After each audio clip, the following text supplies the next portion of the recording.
예, 특세 2주차 지나가고 있습니다. 이번 주간 후반부는 참 힘든 때인 거죠. 여러분들 잘 훈련되어져서 평생 새벽 예배자가 되시길 주님의 이름으로 축원드립니다. 하나님께서 영육간의 강건함으로 붙드실 줄 확신합니다. 우리가 인생 가운데 살다 보면 꿈이 무너지거나 또 관계가 막히거나 오늘 이제 마지막이라고 생각될 때가 있는 것 같습니다. 그러한 분들에게 오늘 말씀이 힘과 위로가 되길 간절히 바랍니다. 생명과 삶으로 부르심이라는 제목으로 함께 말씀을 나누도록 하겠습니다. 지금 특별 새벽기도회가 진행되어지고 있는데 3일교회는 6월과 12월만 되면 하던 사역을 잠시 멈추고 이렇게 온 성도가 하나됨으로 모여서 기도하고 있습니다.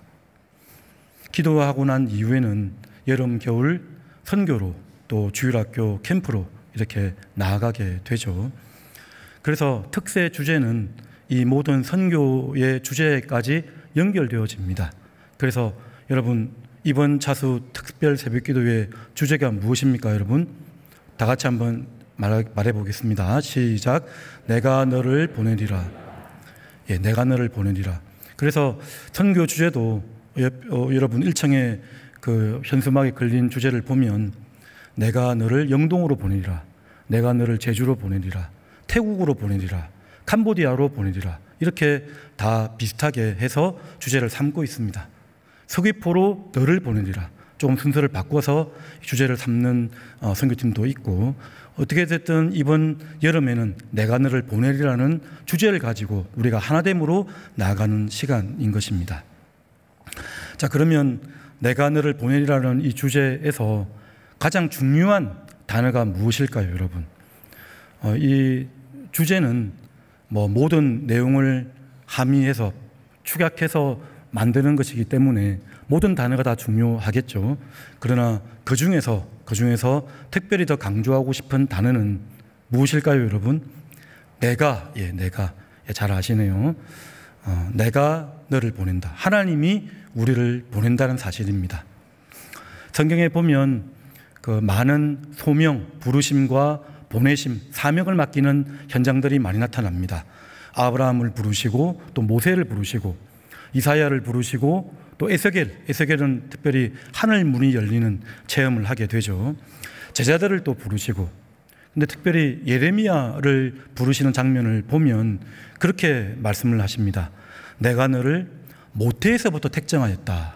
그리고 네가 나기 전에 내가 너를 선지자로 예비하였다라고 이렇게 말씀을 합니다. 자, 그렇게 말씀을 할 때 예레미야가 너무 놀라였죠. 나는 아이라, 나는 말할 줄을 알지 못합니다.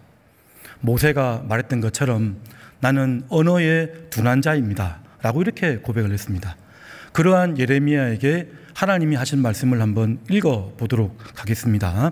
예레미야 1장 7절부터 8절까지의 말씀. 여호와께서 내게 이르시되 너는 아이라 말하지 말고 내가 너를 누구에게 보내든지 너는 가며 내가 네게 무엇을 명령하든지 너는 말할지니라. 다 같이 읽겠습니다. 시작. 너는 그들 때문에 두려워하지 말라. 내가 너와 함께하여 너를 구원하리라. 나 여호와의 말이니라 하시고. 아멘. 그러니까 하나님께서 예레미야에게 어디로 가든지 무슨 말을 명령하든지 너는 어떻게 하라고 하죠? 나를 믿고 그대로 하라라고 이렇게 선포하시는 말씀입니다. 그래서 우리가 이 말씀을 볼 때 하나님의 사명을 맡기시는 현장에서 우리가 중요한 것은 보내시는 하나님을 변함없이 신뢰하고 그분을 풍성히 알아가는 것이 가장 중요하다고 할 수가 있는 것입니다. 여호와를 아는 지식이 너무나 중요한 것이죠. 그래서 오늘 본문의 말씀은 나사로가 살아나는, 부활하는 그런 클라이맥스에 해당되는 부분인데요. 그 전에 11장에서 흘러가고 있는 예수님이 어떤 예수님인지 알아내는 것은 너무나 중요한 일입니다. 우리 예수님을 어떻게 말씀하고 있습니까? 지금 나사로는 죽었습니다. 죽음과 절망과 실패 가운데 누가 찾아오셨던 거죠? 예수님이 찾아오셨습니다. 예수님의 신방 사건, 예수님이 우리 가운데 찾아오시지 않으셨다면 우리에게는 국물이라는 게 있을 수가 없는 것이죠. 생명이라는 게 있을 수가 없습니다.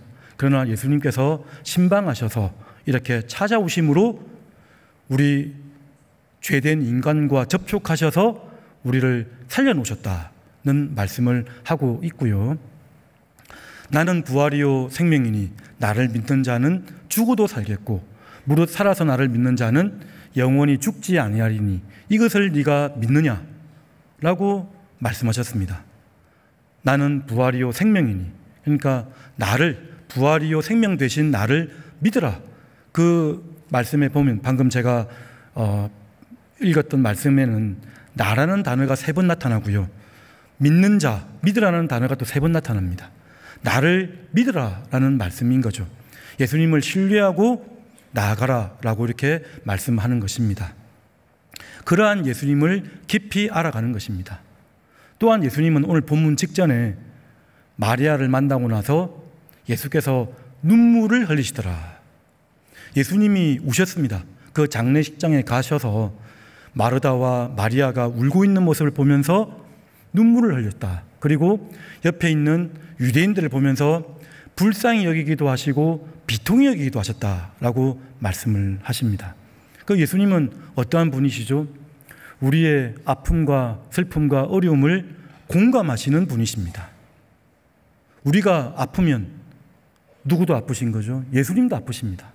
우리가 울고 있으면 예수님도 눈물을 흘리십니다.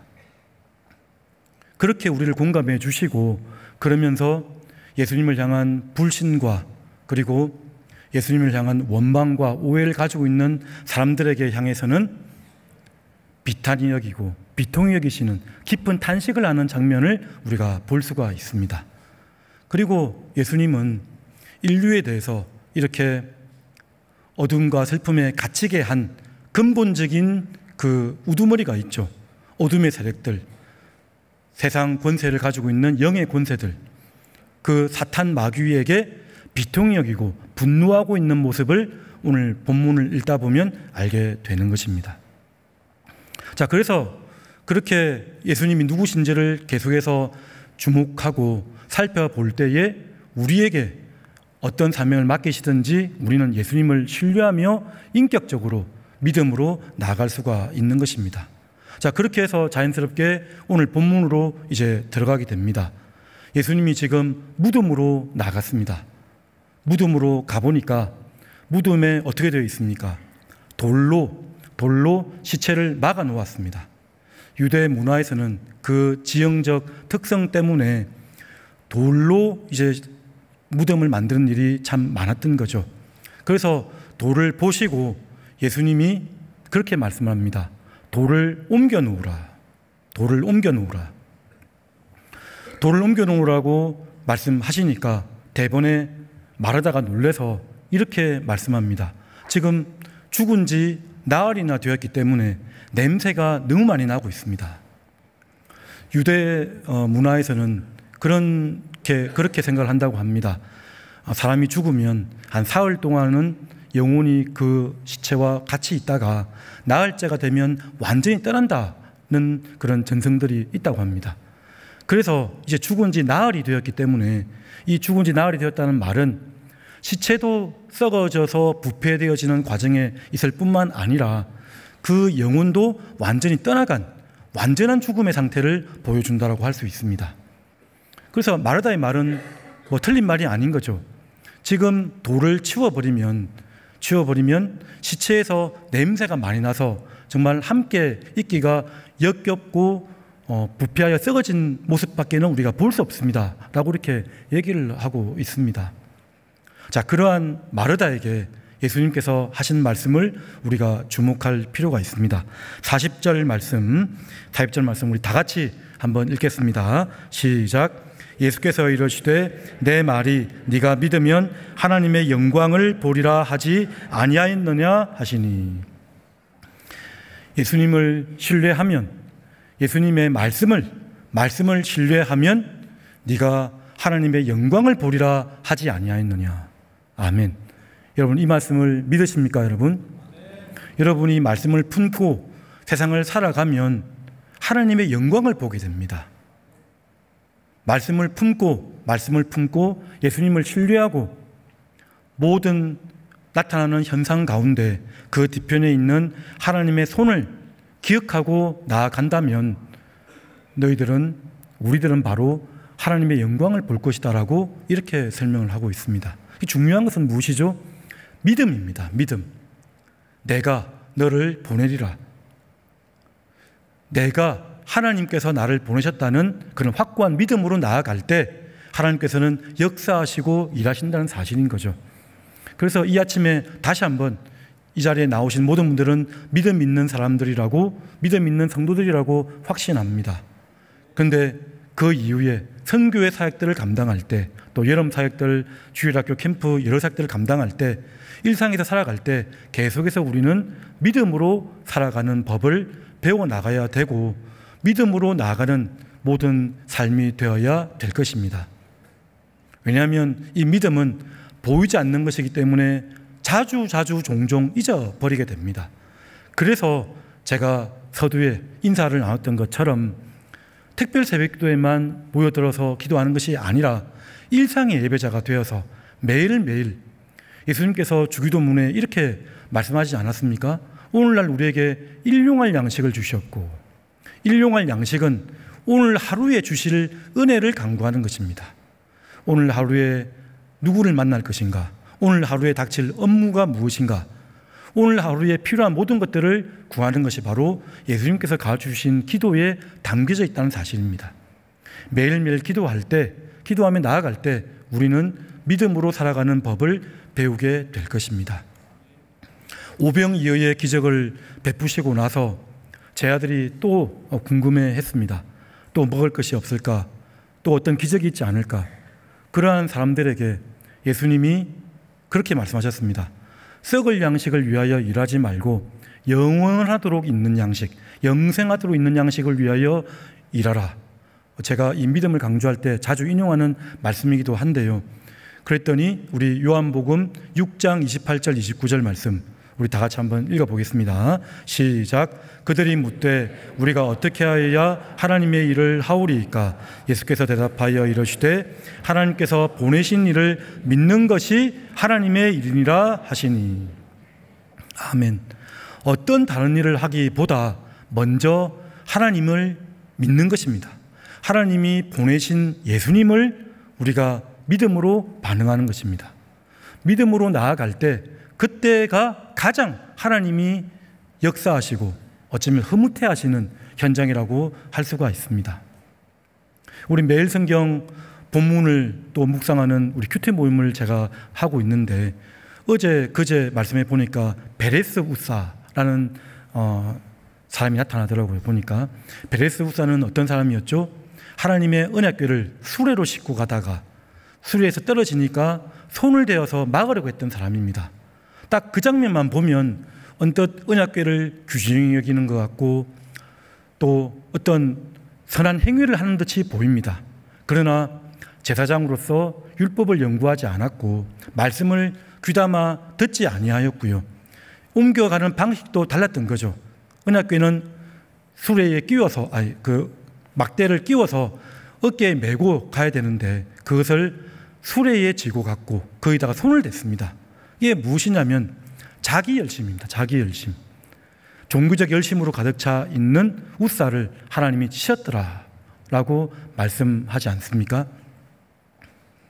그래서 우리는 1차적으로 항상 견지해야 될 태도는 그리스도를 향한 믿음, 하나님을 향한 믿음으로 하나님께 나아갈 때 그것이 첫 번째로 하나님의 일을 하는 것이다 라는 것을 여러분 기억하시길 바랍니다. 예수님께서 돌을 옮겨놓으라고 말씀하시고 돌을 옮겨난 이후에 예수님께서 기도하십니다. 41절 42절 말씀에 보면 하늘을 우러러 보시며 감사 기도를 하십니다.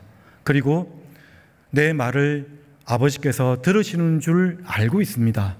그리고 내가 이렇게 기도하는 것은 이 무리들로 하여금 아버지께서 나를 보내신 것을 알게 하기 위함이다라고 이렇게 기도하고 있습니다.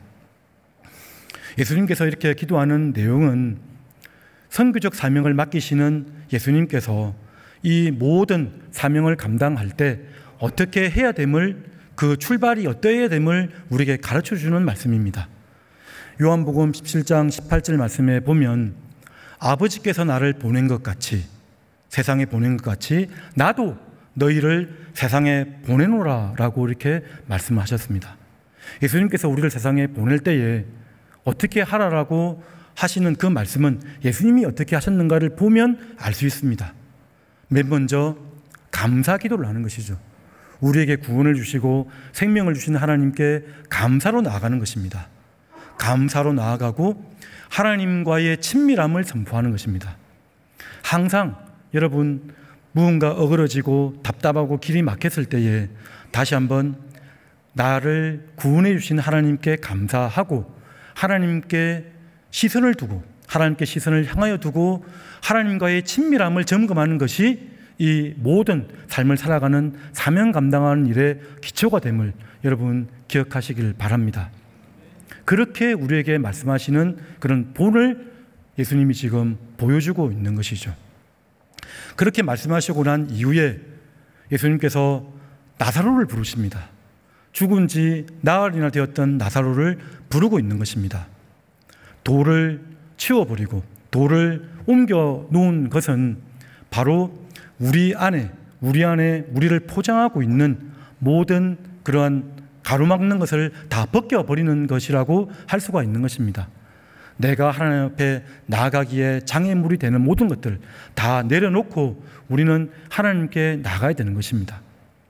예수님이 나사로에게 이렇게 불렀습니다. 큰 소리로 나사로야 나오라, 나사로야 나오라 라고 이렇게 선포하셨습니다. 이 청천벽력 같은 외침은 마지막 재림 때에 예수님께서 자기 백성을 부르시는 음성이라고 할 수가 있습니다. 요한복음 10장에 있는 말씀처럼 하나님의 문지기, 하나님의 목자는 그 양의 이름을 한 명 한 명 불러서 인도한다라고 말씀을 하고 계십니다. 그렇게 완전히 죽어버린 나사로에게 지금 창조자로서의 명령을 하고 있는 것입니다. 빛이 있으라, 빛이 있으라고 했을 때 빛이 있었고요. 땅이 나뉘어지라 라고 했을 때 나뉘어졌고, 궁창이 나뉘어지라고 했을 때 나뉘어졌던 것처럼 창조자 예수님께서, 하나님께서 지금 나사로에게 생명을 부여하시는 사건입니다. 나사로야 나오라고 하시면 어떻게 되는 것이죠? 생명이 들어가게 되는 것입니다.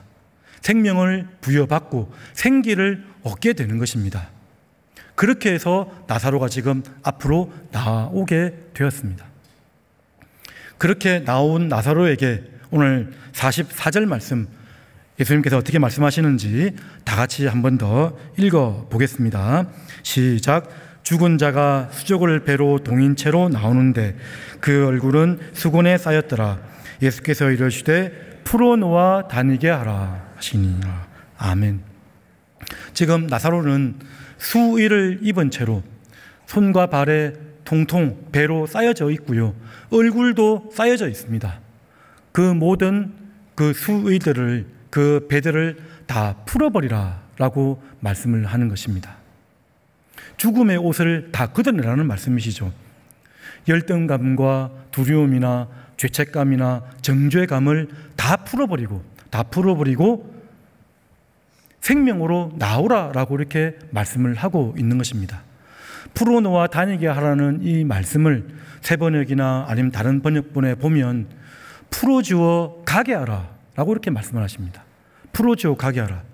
그런데 풀어놓아 다니게 하라는 말씀이나 풀어주어 가게 하라는 말씀에 보면 어디로 가라라고 말씀하지 않으십니다. 어디로 가라고 말씀하지 않으시고 그냥 풀어놓아 다니게 하라, 생명이 생명되게 하라 라고 이렇게 말씀하고 있는 것입니다.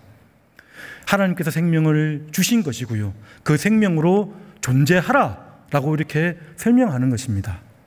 여러분, 하나님께서 나사로에게 명령하신 이 말씀대로 여러분 오늘 하루, 귀한 하루를 살아내시는 복된 생명의 하루 되시기를 간절히 바랍니다. 살아나라고 했을 때 여러분 이 말씀을 보고 있다 보면 하나님께서 에스겔을 통해서 주신 이스라엘 백성들을 추억하신 말씀이 떠올려집니다. 이스라엘 백성들이 죄악 가운데 있을 때에 하나님이 기억해내셨습니다. 너희들은 처음에는 근본이 이방 민족이었다라고 말씀을 하시죠. 그리고 이방인들이었고, 그리고 이렇게 태어났을 때, 민족으로 구성되어졌을 때 강보에 쌓이지도 아니었고, 그리고 소금을 쳐서 소독도 하지 아니하였고, 그냥 있는 그대로 피투성이로 머물 수 있다는 사실을 떠올리는 말씀이 있습니다. 에스겔서 16장 말씀 한번 읽어보도록 하겠습니다. 16장 5절, 6절 말씀. 5절, 아무도 너를 돌보아 이 중에 한 가지라도 네게 행하여 너를 불쌍히 여긴 자가 없었으므로 네가 나던 날에 내 몸이 천하게 여겨져 네가 덜에 버려졌느니라. 6절 말씀 다 같이 읽겠습니다. 시작. 내가 네 곁으로 지나갈 때에 네가 피투성이가 되어 발짓하는 것을 보고 네게 이르기를 너는 피투성이라도 살아있으라. 다시 이르기를 너는 피투성이라도 살아있으라 하고, 하나님께서 이스라엘 백성들이 민족으로 세워질 때에 아무도 돌아보지 않았습니다. 비천한 상태였고 초라한 상태였습니다. 그러나 하나님이 그 민족을 사랑하기로 결정하셨고, 그리고 그 족장들에게 했던 언약으로 말미암아 이렇게 선포를 하시는 것입니다. 살아있으라, 살아있으라. 어떤 사명을 하기 전에, 어떤 사명을 감당하기 전에, 무슨 일을 하기 전에 먼저 여러분 살아있어 주시기를 간절히 바랍니다.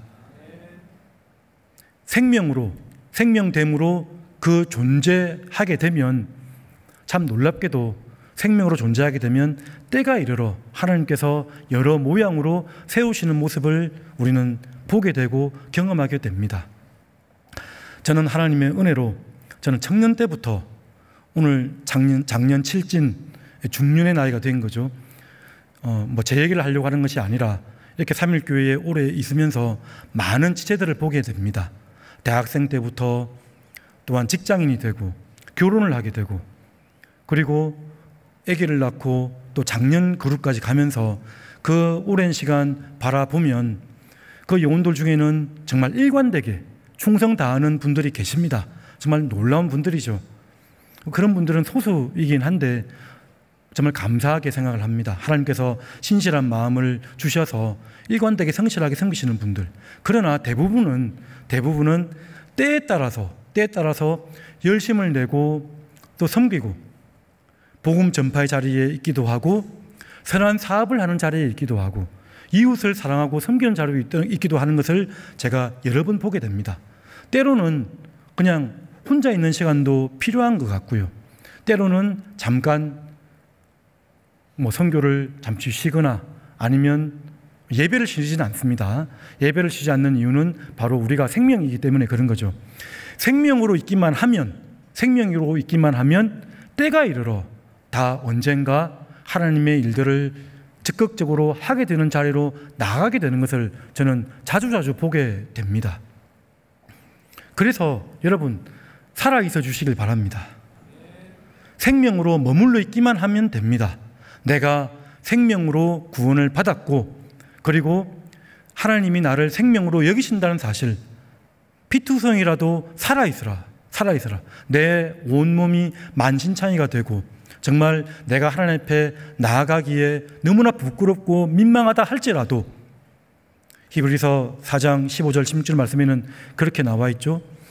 우리에게 있는 대제사장은 우리의 연약함을 동정하지 못하실 분이 아니요, 동정하지 못한다는 말은 공감하지 못하는 분이 아니라는 말입니다. 공감하신다는 말이죠. 공감하시고 이해하시고 다 아신다는 말씀입니다. 모든 일에 시험을 받은 자로 돼 죄는 없으시니라.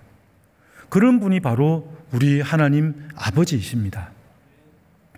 그러므로 우리가 긍휼하심을 받고 때를 따라 돕는 은혜를 얻기 위하여 하나님의 보좌 앞에 어떻게 나아가라고 했나요? 담대히, 오늘 아침에 여러분들이 이렇게 담대히 하나님 앞에 나온 것처럼 어떠한 어려움과 인생의 굴곡이 있다 할지라도 여러분 살아있어 주시길 바랍니다. 하나님 앞에 담대히 나와 주시길 바랍니다. 때에 따라 돕는 은혜를 주신다고 했습니다. 그때 맞게 하나님께서 은혜를 베푸신다고 말씀을 하고 있는 것이죠. 같은 길을 여러 번 걷다 보면 같은 길에 있는 나무들을 보게 됩니다. 나무들을 보면 겨울이 되면 어떻습니까? 그 나무가 죽은 것 같아요. 거의 잎도 하나도 없고 앙상한 가지만 남아서 저 나무가 혹시 죽은 것은 아닌가. 그런데 놀랍게도 그 나무가 봄이 되고 온도가 올라가고 물이 좀 공급되어지면 놀랍게도 그 나무에 아무리 봐도 신기합니다. 잎이 돋아나고 새싹이 돋고 그리고 꽃이 피고 열매를 맺고 울창한 잎이 많은 무성한 나무가 되는 것을 볼 때 참 놀랍지 않을 수가 없습니다. 여러분은 놀랍지 않으십니까, 여러분? 같은 길을 걷다가 나무를 자주 보게 되면 그런 생각이 드는 것 같습니다. 그렇게 나무가 잎을 많이 맺고 풍성하게 되는 이유가 무엇이죠, 여러분? 그 나무는 생명이기 때문에 그렇습니다. 생명이기 때문에 그런 거죠. 생명으로 살기만 하면 하나님은 일하신다는 것입니다. 우리 특세 주제에 대해서 말씀드렸는데 특세 주제 말씀이 무엇인지 다 아십니까, 여러분? 우리 뒤에 있는 현수막에 나와 있죠. 말라기 3장 1절 말씀. 말라기 3장 1절 말씀에는 두 사자가 나타납니다. 두 사자. 길을 예비하는 사자가 있고요. 언약의 사자가 있습니다. 이 사자라는 이 단어는 다른 번역본 성경에 보면 특사라고도 하고요. 영어 성경에 보면 메신저라고도 이렇게 나와 있습니다. 두 사자. 길을 예비하는 사자는 그 언약의 사자를 예비하는 사자로서 세례 요한을 예표한다고 할 수도 있고요. 세례 요한도 그를 길을 예비하는 사자이었죠. 그리고 신약에 보면 예수님이 전도하러 가기 전에 파송시키는 제자들도 바로 길을 예비하는 사자라고 할 수 있습니다. 언약의 사자는 장차 심판하시고 하나님 보좌 우편에 계시다가 심판주로 등극하시는 우리 예수님, 기쁨을 회복하시고 예배를 회복하시는, 온전히 회복하시는 예수님을 가리킨다라고 말씀을 하고 있습니다. 그러면 그 원리를 볼 때 여러분 어떻습니까? 여러분들이 생명으로 각자 일터와 현장에서 살아가고 있다면 어떻죠? 하나님께서 먼저 여러분들을 예수님의 길을 예비하는 사자로 불렀다는 사실을 여러분 알고 계십니까, 여러분? 여러분이 살아내는 일상의 현장들, 아마 그곳에 가게 되었다면 하나님은 결국 역사하시기 위해서 여러분을 먼저 보내셨다는 사실입니다.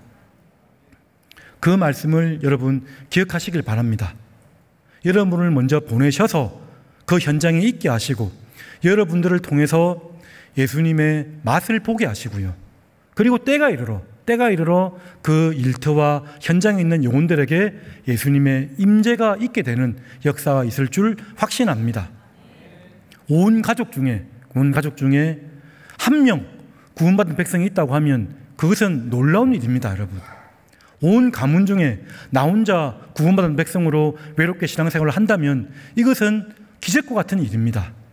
그 가족 한 사람의 구원받음은 온 가족들에게 선한 영향력을 줍니다.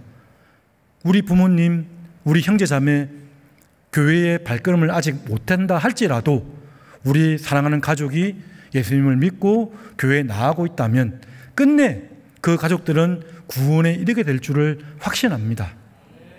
우리 지난주 금요기도 때 조일현 집사님 간증을 들으면서 또 우리가 알게 되지 않았습니까? 그 한 사람 때문에 불교로 심취되어 있던, 이방 종교로 심취되어 있던 온 가문이 변화되는 모습을 우리가 보았던 것 아니겠습니까? 힘을 내시길 바랍니다. 나 혼자, 우리 직장에서, 우리 가족에서 나 혼자 하나님의 백성으로 살아가는 일이 너무나 답답하고 힘듭니다. 그러나 여러분, 그 자리에서 힘을 내시길 바랍니다. 하나님께서 먼저 그렇게 보내시고 끝내, 그게 언제인지 모르겠습니다. 어쩌면 내가 내 눈으로 그 열매를 다 보지 못할 수도 있습니다, 여러분. 그러나 하나님은 그렇게 계속해서 먼저 현장에 보내시면서 하나님의 일들을 하게 된다는 것입니다. 풀어놓아 다니게 하라. 풀어놓아 다니게 하라. 이 말씀을 지금 누구에게 명령하고 있는 것이죠? 풀어놓아 다니게 하라. 아까 나사로야 나오라 했던 말씀은 명백히 나사로에게 했던 말씀입니다. 나사로에게 생명을 부여하는 사건. 그런데 풀어놓아 다니게 하라는 이 말씀은 마르다와 마리아를 비롯해서 공동체에게 하시는 말씀입니다. 공동체에게 하시는 말씀. 풀어놓아 다니게 하라. 생명을 부여받았으면 공동체는 그게 바로 오늘날 교회가 되는 것이죠. 교회는 서로가 풀어놓아 다니게 할 수 있도록, 풀어놓아 다닐 수 있도록 서로 돕는 것입니다. 그 전에 돌을 옮겨 놓으라. 또 누구에게 하신 말씀이죠? 역시 공동체에게 하신 말씀입니다. 우리 각자 서로가 서로에게 있는 돌을 옮겨주고 그리고 풀어놓아서 다니게 하는 그런 생명의 삶을 서로가 부여하고 도와주라는 말씀을 우리에게 하고 있는 것입니다. 그래서 이 부활의 능력은 먼 미래에 세워지는 어떤 사건이 아니고요. 사건이 아니라 부활의 능력은 현재로 반응하는 사건이라고 할 수 있습니다. 나는 부활이요 생명이니 나를 믿는 자는 죽어도 살겠고, 무릇 살아서 이 땅에서 현재에서 부활되신 예수님을 믿는 자는 영원히 죽지 않고, 그래서 예수님은 나사로가 지금 자고 있다 라고 이렇게 말씀하실 수가 있는 것입니다. 현재로 나타나는 능력이 되는 것이죠. 교회로 나타나는 능력입니다. 그래서 여러분, 약한 자를 돕고 교회에서 서로 그런 생명으로 우리를 보내신 그 사명을 교회에서부터 잘 감당하는 여러분 되시기를 간절히 바랍니다. 하나님께서 그 영혼들을 돌아보게 하기 위해서 우리를 위로하시거든요. 우리 각자에게 고난과 환난이 많이 있을 수 있는데 그러한 중에서 우리에게 자꾸 위로를 주시고 힘을 주십니다. 고린도후서 1장 말씀은 여러분 위로장이라는 사실을 아십니까, 여러분? 고린도후서 1장 말씀에 보면 환난이나 고난이나 그러한 단어가 많이 나타납니다. 고난 중에 있는 성도들, 고난 중에 있는 교회들, 환난과 어려움이 있는 교회들. 그러나 고린도후서 1장에는 그 고난과 환난을 넘어서는 위로라는 단어가 더 많이 나타납니다. 위로를 주시는 하나님임을 선포하고 싶으신 것이죠. 그리고 그 주시는 위로는 공동체를 잘 섬길 수 있도록 주시는 그 위로는 어디까지 간다고 나와 있냐면 고린도서 1장 4절 말씀 다 같이 읽겠습니다. 시작.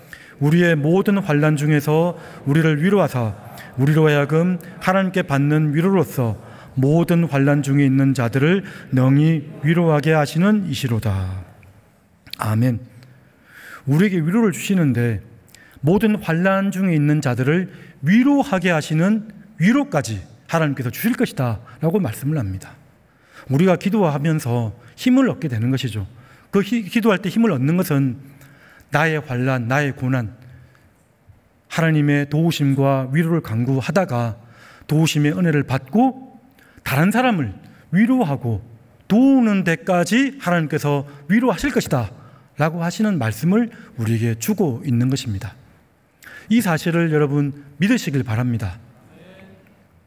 사랑하는 삼일교회 성도 여러분, 우리가 이렇게 말씀을 붙들고 살아갈 때 참 쉽지 않습니다. 여러분, 쉽지 않아요.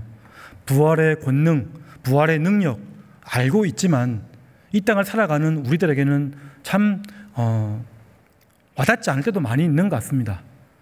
왜 그런 거죠? 이 땅은 부분적인 것이기 때문에 그렇습니다. 완벽한 하나님의 은혜는 최종 우리가 천국에 갔을 때에 이루어지는 것입니다.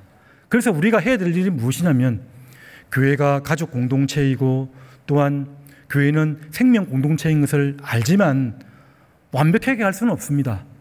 그래서 우리는 그 영혼들에게 서로에게 교회의 맛을 보여주기만 하면 되는 것 같습니다. 교회의 맛.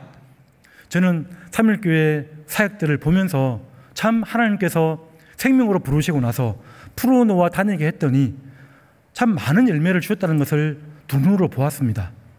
우리가 이제 앞으로 갈 선교회 사역들을 보면 뭐 한두 가지가 아니죠.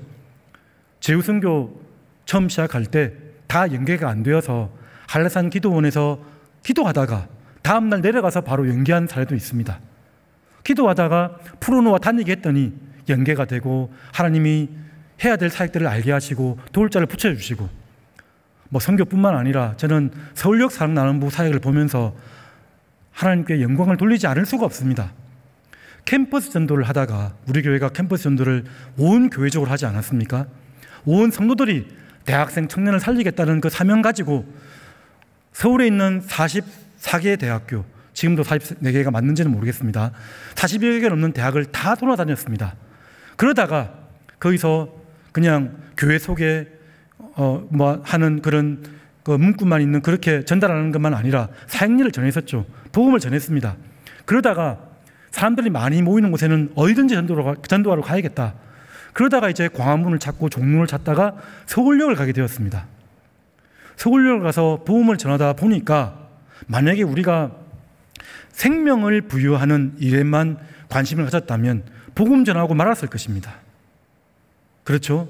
하나님이 나사로야 나오라고 했던 말씀처럼 그 서울역에 있는 많은 노숙인 분들 또 영혼들에게 생명의 복음을 전하기만 하면 끝난 것이죠. 근데 거기에 머물러 있지 않고 지금 현재 모습을 보면 그분들이 살 수 있도록 거주지를 지금 마련해 주고 있습니다. 그들이 정상적인 삶을 살 수 있도록 일터를 마련하는 일들, 롤러 카페를 세우고 또 저 수영관 옆에 있는 감초 농장이라고 또 그들의 일을 할 수 있는 그런 현장들을 지금 준비하고 있는 것이죠. 제가 그 현장들을 쭉 보면서 이것은 하나님께서 생명의 역사가 아니면 도무지 있을 수 없는 사역이구나 라는 생각을 하게 됩니다. 여러분들은 그렇게 생각하지 않으십니까, 여러분? 기적 같은 일이거든요. 어떻게 교회가 이런 일들까지 감당할 수 있을까? 바로 하나님께서 우리에게 온전한 생명을 주셨기 때문에 가능한 것이고요. 교회는 그 부활의 권능에 힘입어서 풀어놓아 다니게 하라는 그 사명을 우리가 알고 교회에서부터 일상의 삶에서 살다 보니까 성도의 마음이 모아져서 여기까지 온 것이라고 생각합니다. 여러분이 섬기는 선교회의 뿌리를 한번 찾아가 보십시오. 얼마나 놀라운 일들. 교회에서 먼저 재정을 먼저 주고 세워진 사역들이 생각보다 많이 없습니다. 그냥 하나님의 은혜를 받고 자비랑 사역으로 섬기다가 교회 사역으로 연결된 사례가 너무나 많이 있다는 사실을 여러분 알게 될 것입니다. 말씀을 정리하면서 팀 켈러 목사님의 책을 한번 소개하려고 합니다. 답이 되는 기독교라는 책이 있습니다. 회의주의와 또 냉소주의 또 세속주의에 빠져있는 우리 현재 오늘날 살아가는 우리 성들에게 좋은 기독교적 대안을 주는 그런 책이라고 생각합니다. 그 책에 보면 한 8장 정도인가요? 우리에게 필요한 것은 낙관론이 아니라 깊이 있는 희망이다. 그게 소망이라는 거죠. 깊이 있는 희망이라고 말씀을 합니다. 막연하게 다 잘 될 거야 라고 말하는 그러한 낙관론이 아니라 우리에게 주시는 이 부활의 권능을 가지고 깊이 있는 묵상 가운데 죽음을 고민하고 이 세상의 결말을 생각하고 항상 마지막을 생각하고 끝을 생각하는 자에게 지혜가 임하지 않습니까? 그러한 사람들에게 주시는 소망의 말씀으로 살아갈 것을 거듭거듭 당부를 합니다. 이 깊이 있는 희망의 장대는 우리에게 주시는 소망은 우리가 생각하기 힘든 어마어마한 그런 능력이 있습니다. 우리의 생각을 초월하는 보상이 있다는 것이죠. 상급이 있습니다. 우리 이번 한 주간 초반에 룻기 말씀으로 큰 은혜를 누렸습니다. 그 룻기 말씀 중에서 보아스가 룻에게 이런 말을 하죠. 여호와의 날개 아래 보호받으러 온 너에게 하나님께서 온전한 상을 내게 주시기를 원하노라. 하나님의 날개 아래 보호받으러 온 여러분들에게 하나님께서 온전한 상급을 주시기를 간절히 바랍니다. 우리 성도들은 하나님의 상급을 바라고 사는 자들입니다. 여러분, 그냥 이 땅에 자꾸 상급을 이 땅의 세속적인 수준 낮은 것으로 그냥 있다가 사라질 것으로 생각하기 때문에 좀 문제가 있을 수가 있는 거죠. 그게 아닙니다. 우리에게는 상급이 있습니다. 영원한 천국에서 우리 각자에게 하나님께서 유심히 보고 계시다는 거죠. 우리가 누릴 상급이 있습니다. 히브리서 11장의 그 믿음의 선진들은 그러한 상을 바라보고 약속을 다 받지 못하였어도 이 땅에서 나그네와 외국인으로 하루하루를 그 상급을 바라보고 환영하며 살았다라고 이렇게 말씀을 하고 있습니다.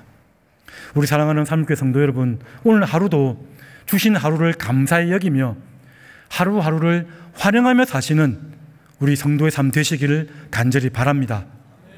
하나님께서 여러분들을 공감하시고 현실을 직면하게 하시고 현실 앞에 내어놓게 하실 때 더 큰 부활의 권능으로 여러분들의 삶을 회복시켜 주시고 힘주시고 다른 사람들을 위로하게 하시는 능력까지 우리를 더 큰 위로로 채워주실 줄을 확신합니다. 그러한 믿음으로 사는 하나님의 백성 되시기를 주님의 이름으로 축원드립니다. 다 같이 찬양하도록 하겠습니다. 우리 찬양할 때에 다 같이 일어서셔서 한번 찬양 같이 하겠습니다. 너의 가는 길에 파송의 노래입니다. 너의 가는 길에 주의 평강 있으리. 평강의 왕 함께 가시니 너의 걸음 주 인도하시리. 주의 강한 손 널 이끄시리. 너의 가는 길에 주의 축복 있으리. 영광의 주 함께 가시니 내가 밟는 모든 땅 주님 다스리리. 너는 주의 길 예비케 되리. 주님 나라 위하여 주님 나라 위하여 길 떠나는 나의 형제여 주께서 가라시니 너는 가라 주의 이름으로. 거칠은 강야 위에 꽃을 피어나고 세상은 내 안에서 주님의 영광 보리라. 강하고 담대하라. 세상 이기신 주 늘 함께 너와 동행하시며 내게 새 힘을 주시리. 주님 나라 위하여 길 떠나는 나의 형제여 주님 나라 위하여 길 떠나는 나의 형제여 주께서 가라시니 너는 가라 주의 이름으로. 거칠은 광야 위에 꽃은 피어나고 세상은 내 안에서 주님의 영광 보리라. 강하고 담대함에 세상 이기신 주 늘 함께 너와 동행하시며 내게 새 힘을 주시리.